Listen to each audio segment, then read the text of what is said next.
Assalamualaikum guys, bertemu lagi bersama saya Egak di channel Egagology, tempat berkumpulnya bagi para wibu-wibu barokah di seluruh dunia.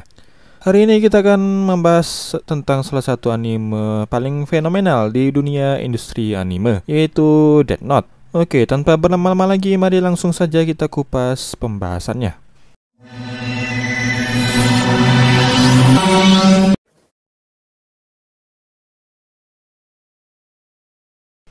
Ya, anime Death Note memang sangat cocok dicap sebagai salah satu fenomenal. Di samping karena ceritanya cukup segar dan memberi konsep baru di dalam industri anime, di mana anime ini adalah pionir dari adanya alur cerita pertarungan psikologis satu lawan satu. Selain itu, anime ini juga banyak menyinggung konsep-konsep filsafat berat di dalamnya. So, bagi kalian yang sudah menonton anime ini pastinya sudah mengetahui bahwa anime ini menceritakan tentang seorang anak SMA bernama Light Yagami. Di awal cerita, ia diceritakan sebagai layaknya anak SMA pada umumnya. Namun semua itu berubah ketika ia secara tidak sengaja menemukan sebuah buku berwarna hitam bertuliskan Death Note. Ya, meskipun pada awalnya ia tidak meyakini buku tersebut dan menganggapnya sebagai lelucon semata, namun di sisi lain rasa penasaran Light terhadap buku sakti tersebut tetap terjaga. Meskipun ia berusaha menyangkalnya karena ia menganggapnya tidak masuk akal, namun dikarenakan rasa penasarannya itu, ia akhirnya iseng-iseng memainkan buku tersebut dengan cara menuliskan nama seorang kriminal di dalamnya. Dan benar saja, sang kriminal yang dituliskan namanya di buku tersebut pun meninggal disebabkan karena serangan jantung. Ya, percobaan pertama Light terhadap buku tersebut pun berhasil dengan sukses. Namun Light masih ragu dan menganggapnya sebagai sebuah kebetulan saja sang kriminal tersebut meninggal dunia beberapa saat setelah ia menuliskan nama orang tersebut. Karena itu, ia akhirnya berusaha kembali menguji kesaktian dari buku berwarna hitam yang pada bagian sampulnya terdapat tulisan bertuliskan Death Note tersebut. Dan pada pengujian kali ini, sampel pengujiannya adalah salah satu anggota geng bermotor yang berusaha memperkosa seorang wanita muda di jalanan pada malam hari. Dan benar saja, seperti dugaan, sang pelaku pemerkosaan itu mati mengenaskan ditabrak truk ketika berusaha mengejar korban wanita yang berusaha kabur dari upaya tindakan kriminalnya tersebut. Yap, dari kejadian tersebut Light pun akhirnya menjadi benar-benar yakin bahwa Death Note alias buku catatan kematian itu benar-benar nyata.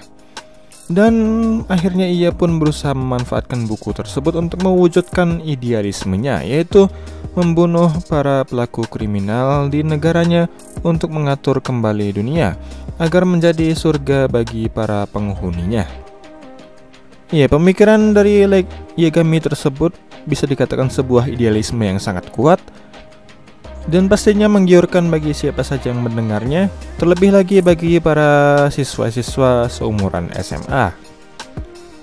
Yap, Light Yagami memang diceritakan sebagai seseorang yang sangat idealis, cerdas, dan perfeksionis. Selain itu juga ia ditampilkan sebagai orang yang berkecenderungan psikopat karena rendahnya rasa empati yang dimilikinya ketika ia diperlihatkan mulai membunuh satu persatu pion-pion kepolisian dan FBI yang memburunya. Semua itu dikarenakan ulah L yang memerintahkan para aparat tersebut untuk memburu Kira yang merupakan nama samaran dari Light Yagami. Ya, semua itu dikarenakan ulah L yang merupakan satu-satunya musuh abadi Light Yagami yang menantang idealismenya dan bahkan meludahi idealisme tersebut dengan mengatakan bahwa Kira yang merupakan nama samaran dari Light Yagami tersebut tak lebih dari seorang pembunuh berdarah dingin.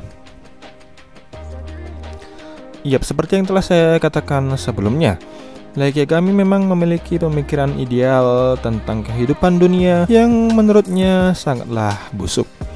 Ya, semua itu dikarenakan menurutnya dunia ini masih memiliki para kriminal-kriminal yang memiliki kecenderungan berbuat jahat. Hal itu sejalan dan setali tiga uang dengan apa yang dipikirkan oleh Ryuk, sang shinigami pemilik Death Note yang dipungut oleh Light tersebut. Ia juga mengatakan bahwa ia menganggap kehidupannya di atas langit sangatlah buruk dan membosankan. Bagi idealis mereka berdua memang bisa dikatakan kehidupan ini seharusnya haruslah indah dan damai bagaikan di dalam surga.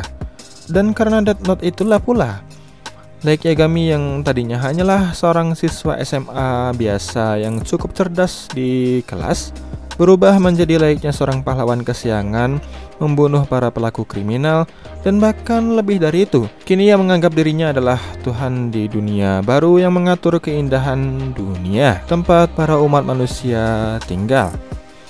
Namun semua itu tidak berlangsung lama, karena setelah hadirnya karakter L di dalam kehidupannya, ia pun berubah dari seorang pembela kebenaran menjadi layaknya diktator perang yang rela membunuh siapapun yang menghalanginya. Ya, begitulah Light Yagami diperkenalkan di dalam serial Death Note ini. Lalu bagaimana pandangan Islam mengenai Light Yagami ini, beserta juga pemikiran-pemikiran radikal dan idealisnya tersebut? Apakah idealisme yang dibawa dan tindakan yang dilakukannya tersebut itu benar atau salah menurut Islam?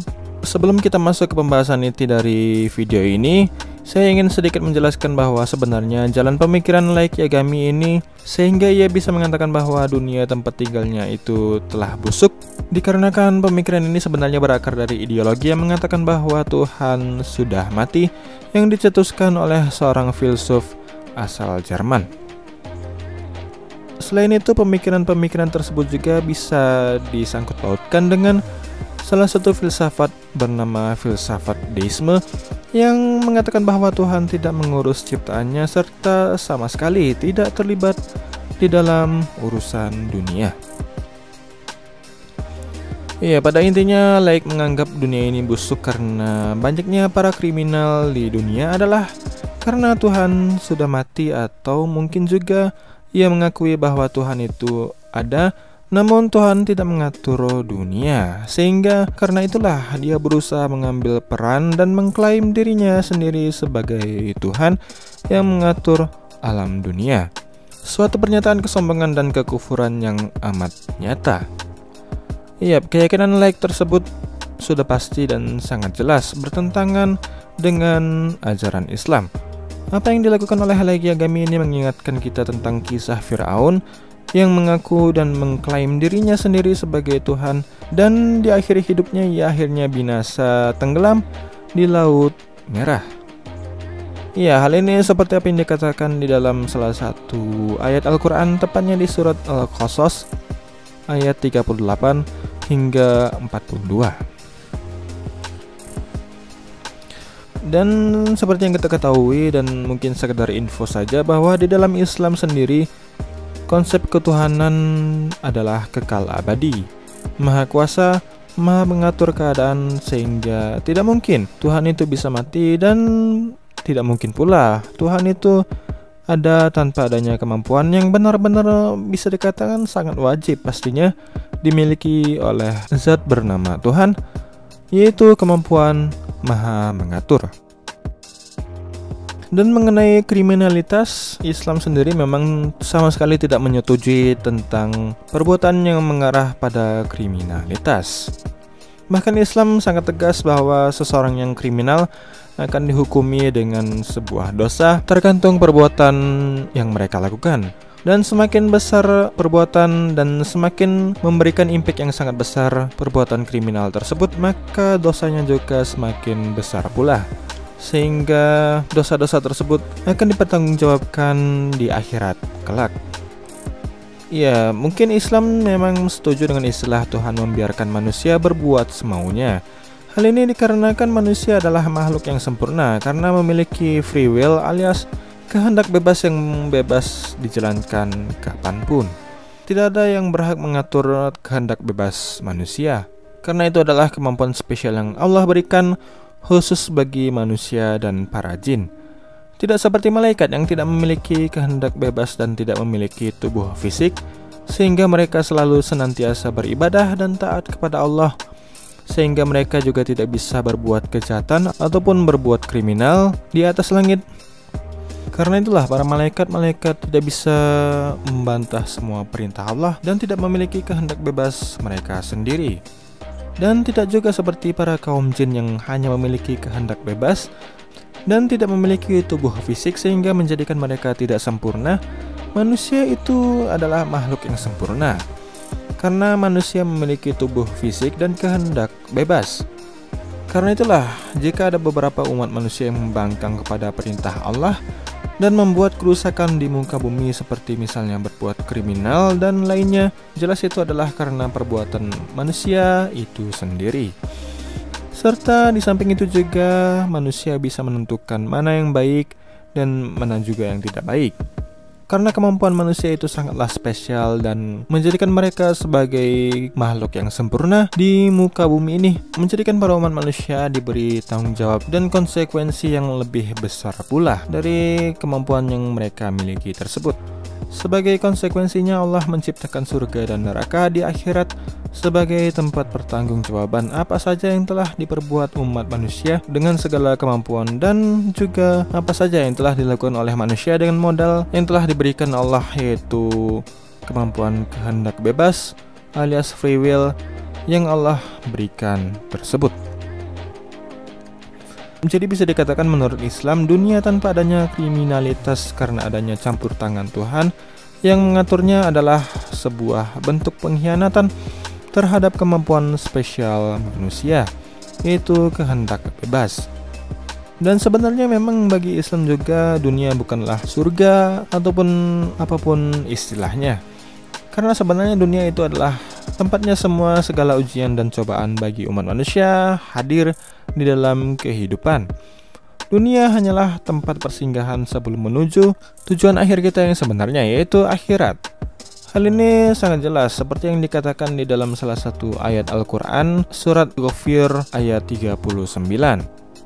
Iya, semua kehidupan di dunia ini pastinya akan berakhir. Dunia ini sama sekali tidak kekal dan abadi. Oke, kelanjutan pembahasannya kita bahas di video selanjutnya ya.